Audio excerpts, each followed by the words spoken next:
I'm Judy Zelina. This is the Millcreek Government Channel. The Experience Children's Museum provides a safe, family-centered educational experience. It inspires creativity, exploration, and imagination through play, interactive exhibits, and innovative programming.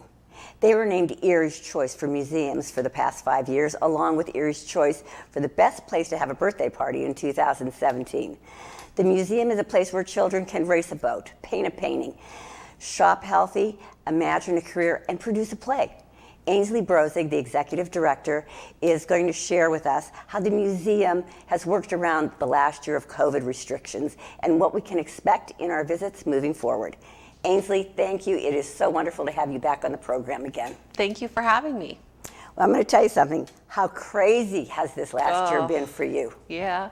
You know, when you're dealing with a hands-on pandemic and you are a hands-on children's museum, it's definitely a challenge. But you know what? I think we would all say that we've grown from this experience, and the Children's Museum field has all worked together with children's museums across the country, working together, so we weren't alone. So we've learned a lot, and I think we're going to come out of this for the better.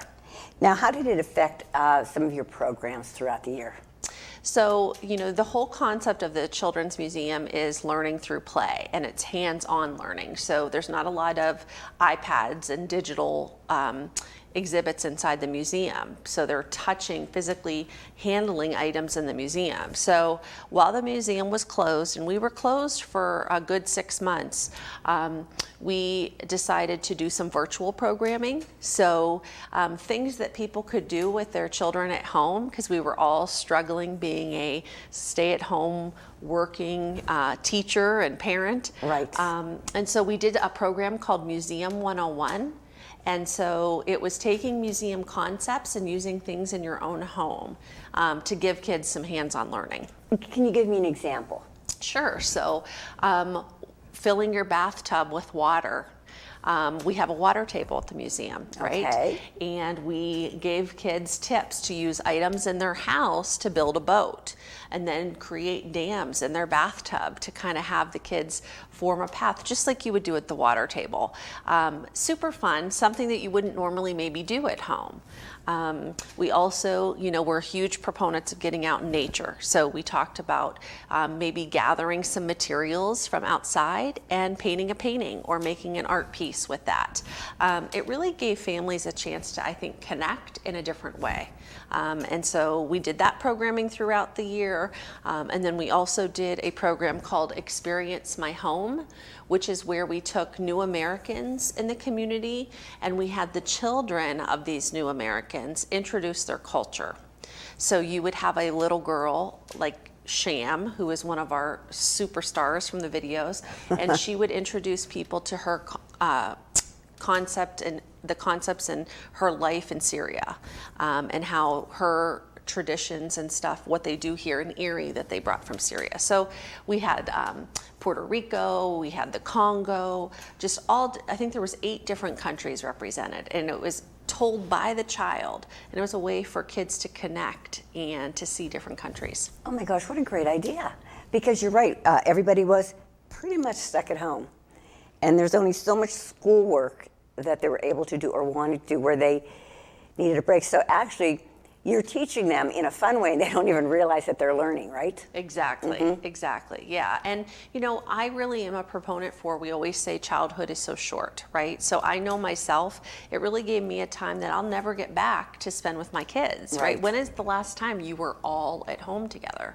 So you can experience these things with your kids and learn just as much as they are. You know, I am so amazed, Ainsley, every time I talk to you, whatever comes your way, you find a way really to work around it and to put a positive spin on it. Yeah. So I really do. I think these programs are great. Now, I know when we go to visit you now, do you have some new policies in place from, say, for instance, I was there 2 years ago, and then if I come now, what new policies do you have in play? Yeah, correct. So we'll follow the CDC guidelines. So everybody ages 2 and up will have to wear a mask when they come to the museum. I think everybody's pretty used to that by now. And then we do practice social distancing. So there will be cues on the floor, places to stand. For example, when you're checking in, all of our tickets are actually sold online. Okay. So that speeds up the process. There's no handling of money or anything like that. And then we ask you to socially distance throughout the museum. So at each exhibit, it will say how many families are allowed in that space. Okay. We've doubled our staff on the floor. So they are there to assist and to kind of gently remind people to social distance. They're also there to sanitize and clean. You know, we've always prided ourselves on how clean the Children's Museum is, but of course we've now stepped it up a notch. And so we have 3 sessions throughout the day that you can come. And so those 2-hour sessions, not only are we cleaning in between families, but then in between the sessions, we're switching out materials. So instead of 3 baby dolls, we have 23 that we're, you know, constantly rotating and sanitizing. And so it's been a little bit more expensive for us, a little bit more time consuming. However, we know that this is what we have to do to survive. And now more than ever, families need places like the Children's Museum. Yes, they do. I couldn't imagine the job of sanitizing. I'm just thinking of your little grocery store and all the food. Well, we had to change that concept a bit. That's a great point. So you know what's funny about the grocery store? Everybody loves to shop, but no one likes to put it away on the shelf. No one likes to be the restocker on the shelves, right? Uh-huh. So each child, when they come into the grocery store, gets a bag of groceries, their own bag of groceries. Okay. And so they can scan them and check them out, but then they also have to restock the shelves. That they only have their bag of groceries and the 4 other kids that are allowed in at the time. Oh, okay. So that way we can easily sanitize and clean when those children are done. Right. Not an easy task, though. So, you know, is it different? Yes. But Right. You know what? Kids are resilient and they don't even know. They don't. They'll scan the same carton of eggs 15 times, right? Just so they can hear that beep. Yes, yes. Ainsley, I want to go back a little bit to your mission statement. All right, I know with all this going on,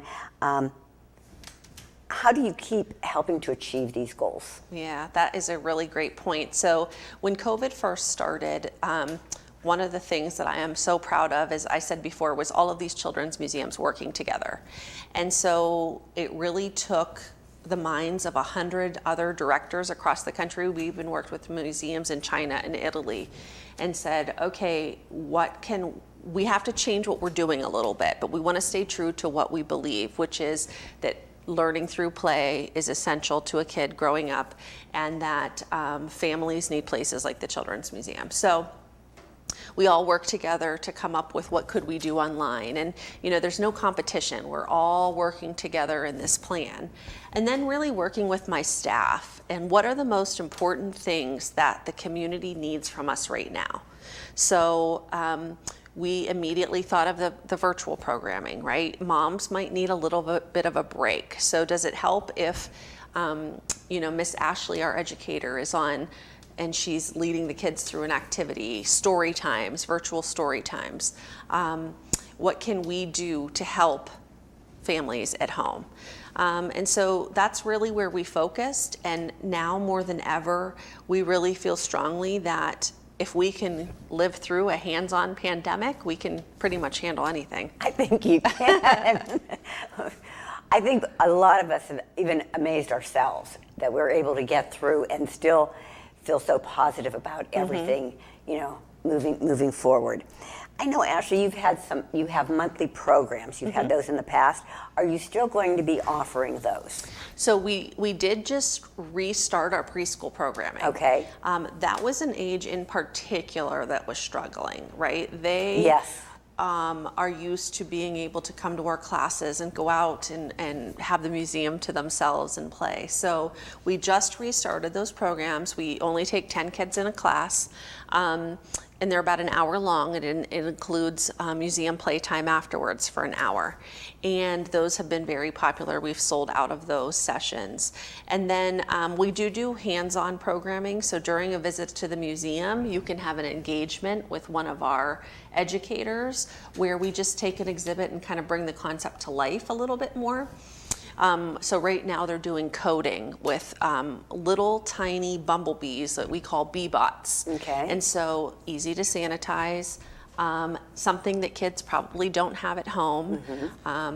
Kids can code better than you and I can, for sure, but they can work with our educators and play with these little robots at the museum, and that's all included in your admission. So we are starting to pick things back up again. We're going to be hosting some special events.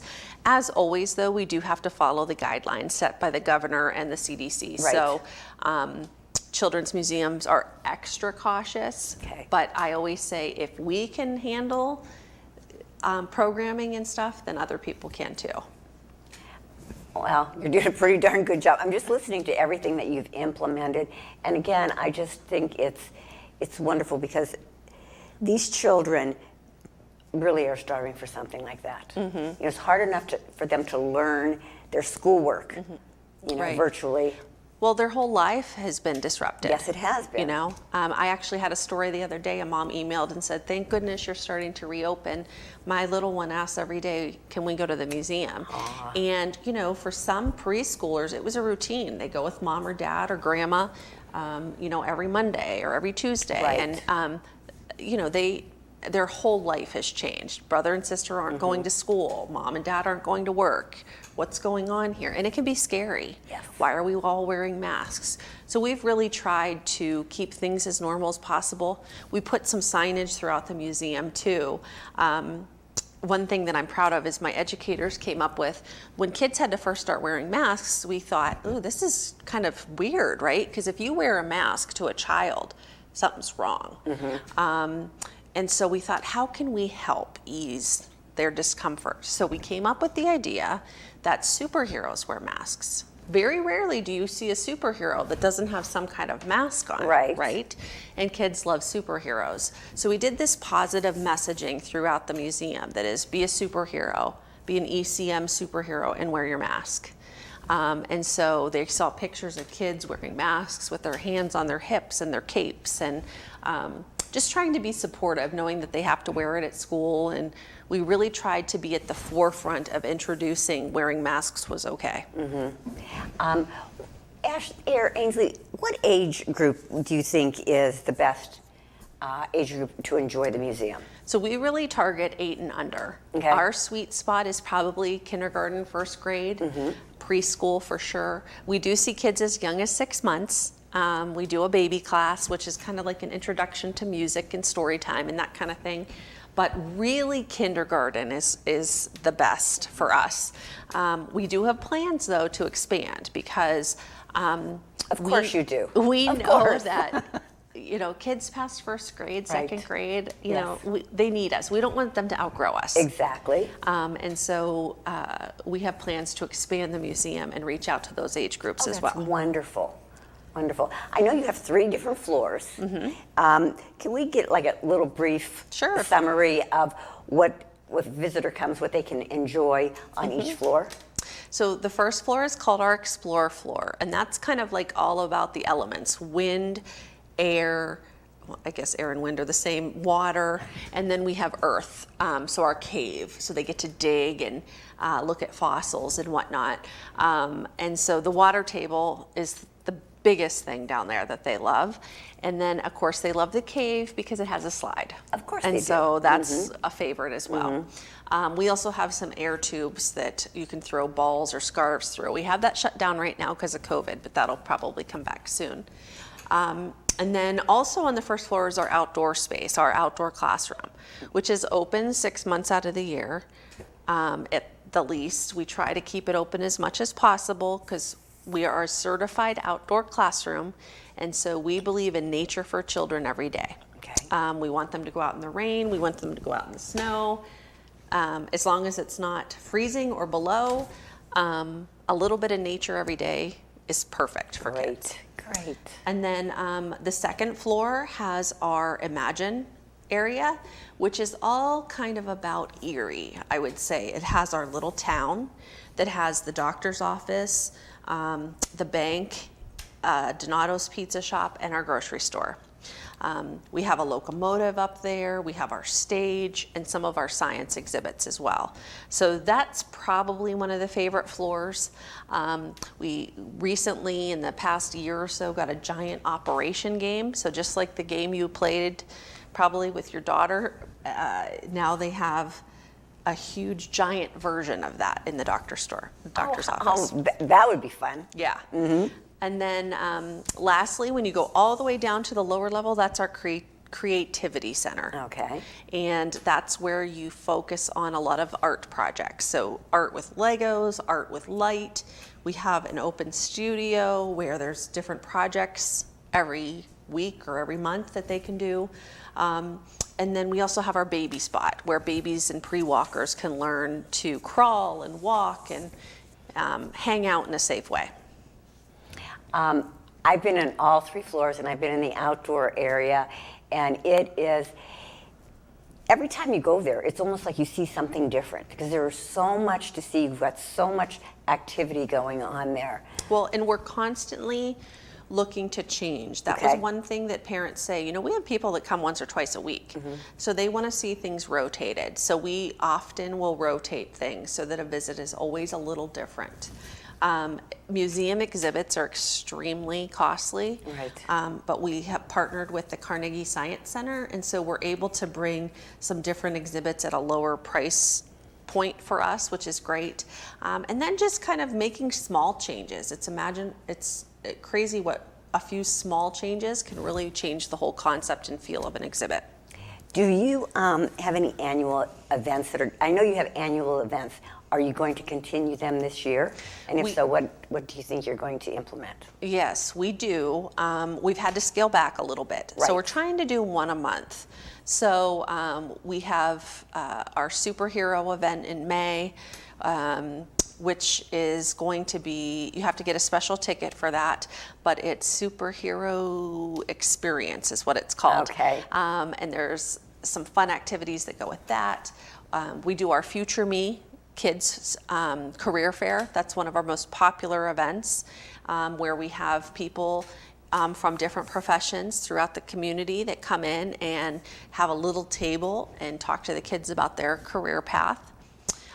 We have an event called Multicultural Asia Day, which focuses on all the countries in Asia, and the new Americans and the populations in Erie that live here come and tell us about their country. And then we'll have, of course, our street soiree, our big fundraiser in August for adults. But this year we're also going to throw a little bit of a celebration because last year was our 25th birthday and we didn't get to celebrate it. So we decided that we're going to throw a party in August 8th. And it's going to be right in front of our museum in the street so we can space ourselves out. And we're going to have Smith's hot dogs and popcorn and jugglers and magicians and performances and just kind of celebrate the museum and let families come down and have some fun. What an absolute fun idea that is, Ainsley. You're right, I feel so bad we couldn't celebrate your 25th year, but that's okay. It's sort of like your birthday's not over till you get the last birthday card. So yeah, we're calling it the birthday remix, right? We're going back, yeah.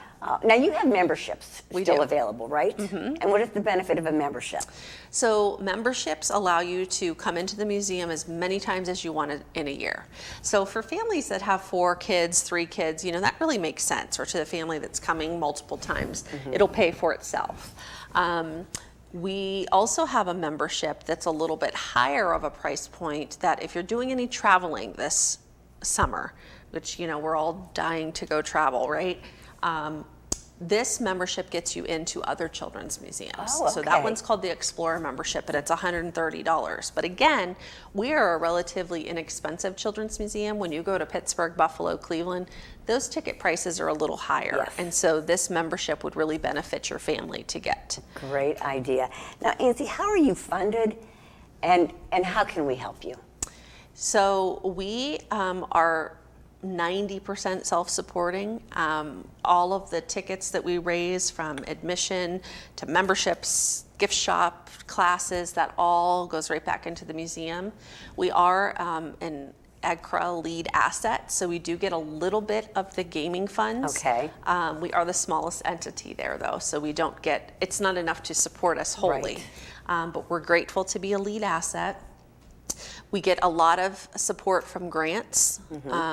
We are a Pennsylvania Historical Museum, so we do get some funding from there. A little bit as well, and lots of individual donations and corporate donations. We are a community museum, and so the community, we need their support. And so the best way to support us is to come, purchase a membership, make a donation,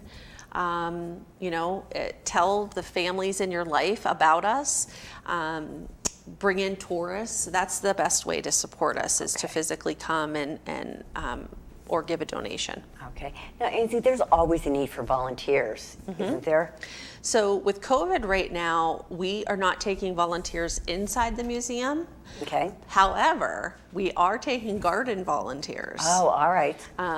Because our outdoor space always has something going on and could use some support. So if anybody has a green thumb out there and would like to support us that way, we would gladly take you up on that.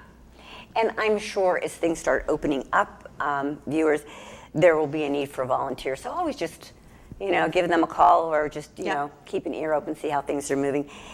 Ainsley, thank you so much for joining us on the program today. It goes by too quickly with you, quite honestly. But I'm amazed at everything that you've done with the museum, how you've worked through everything. And again, I want to mention again how you always put a positive spin on everything and are always looking to the future. So thank you for all that you do. Oh, thank you for having me. Viewers, there you have it. They're open to the public. Please get your ticket online. Support them this year. It's a wonderful place to be. It's a lot of fun. If you have any questions, check out their website for their phone number and to be able to get your tickets. So any other questions, feel free to give them a call. Thank you for tuning into the Millcreek Government Channel. And until next time, have a wonderful day.